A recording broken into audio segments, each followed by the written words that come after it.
Pues esto lo podría explicar una gran catástrofe, un diluvio que hubiera arrastrado muchas de estas plantas a un sitio y los animales se hubieran ido a otro.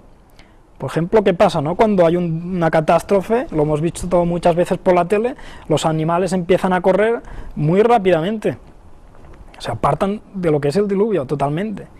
Y esto es lo que se ve en este tipo de columnas geológicas, se ve esto, animales acumulados, apartados de lo que serían las plantas que tendrían que comer.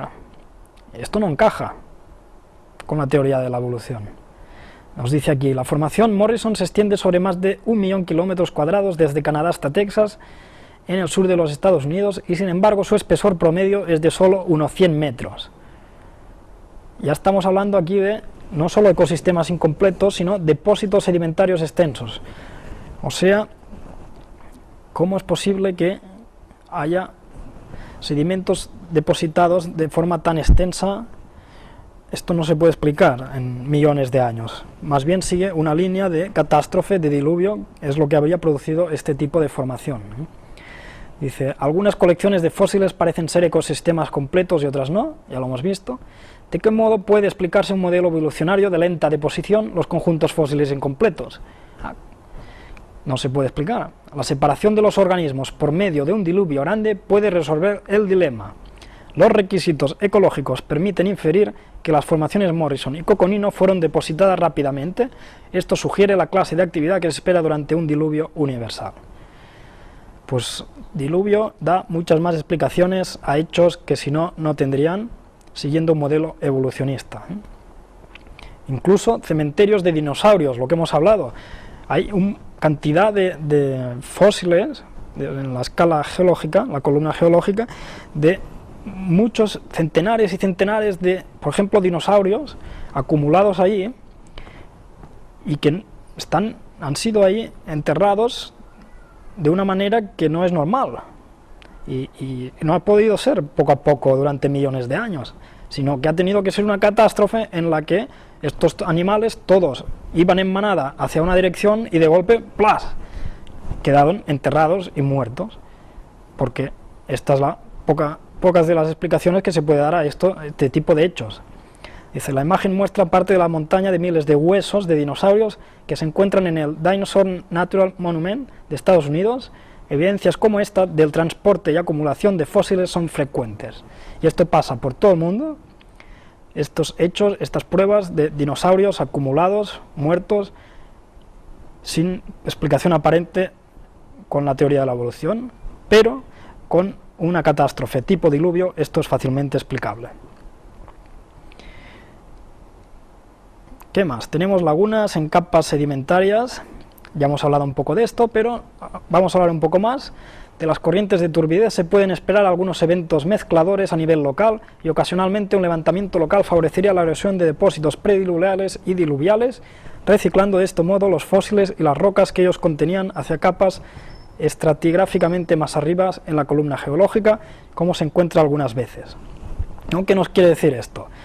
Ya vimos que los fósiles a veces se encuentran en capas que no tendrían que estar en esas capas. De alguna manera, algunos fósiles han pasado de una capa a otra, y esto nos explica con la teoría de la evolución.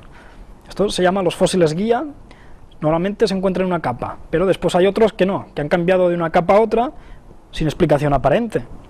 Entonces, ¿cómo es posible esto? Pues a través de un diluvio podría haber pasado, a través de las corrientes de turbidez, esto se sabe que puede pasar, pero no a través de millones de años, más bien miles de años, o un año, lo que sería el diluvio, que creó toda la columna geológica. Esto podría pasar. Y después tenemos que, claro, los fósiles se encuentran en todo el planeta, no solo en una parte o en otra, sino por todas partes. Por eso mismo, el diluvio debió ser una catástrofe mundial y no una inundación local, como se afirma muchas veces, así lo sugiere la paleontología. Formas de vida desaparecidas, o sea, antes del diluvio, antediluvianas, que se hallan repartidas por la totalidad de la superficie terrestre y pueden servir de testimonio de una catástrofe mundial, un diluvio universal. Pues más evidencias, todo lo que estamos hablando son evidencias, hechos que analizamos y que coincide todo con lo que podría haber pasado, una catástrofe mundial, un diluvio universal en un año. La Biblia habla de un pecado universal que exigía una destrucción total de la humanidad. La utilización del diluvio como imagen y ejemplo del fin del mundo presente solo adquiere sentido en esta hipótesis. Noé no huyó porque el diluvio era universal, no algo local. Los fósiles representan vestigios de formas antidiluvianas, no la huella de la evolución. ¿No? Alguna gente piensa que podría ser un diluvio local en alguna parte del mundo, pero no. Todo esto son pruebas que indican que el diluvio fue universal.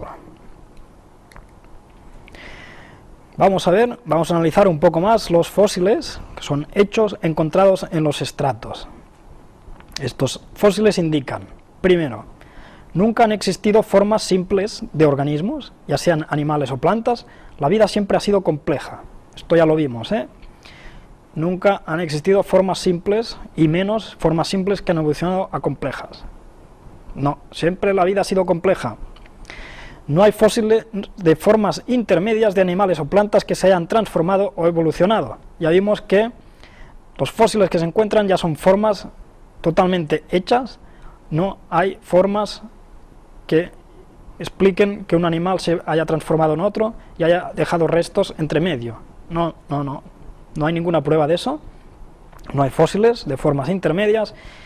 En la actualidad no existen organismos en vía de evolución. Ya vimos que hoy en día no hay nadie que esté evolucionando. Entonces, ¿qué teoría de la evolución? ¿Qué quiere decir? ¿Que ya todo evolucionó y ahora ya estamos todos evolucionados y bonitos y completos? ¿Y cómo se explicaría eso? Pues no hay indicios de evolución de ningún organismo en el mundo. Pero aparte, los fósiles vivientes no muestran ningún tipo de evolución. Ya vimos que los fósiles de animales que todavía están vivos y plantas, hoy en día siguen siendo los mismos, o sea que no han evolucionado, o sea que no han pasado millones de años. Bueno, 4 puntos muy importantes aquí. En la columna geológica, los fósiles de organismos aparecen de forma repentina y son iguales que los que existen en la actualidad, lo que indica que no ha habido evolución, por lo tanto sí creación. 4 puntos muy importantes basados en hechos, no teorías, y analizadas desde un punto de vista objetivo, llegamos a esta conclusión. Muy importante estos 4 puntos.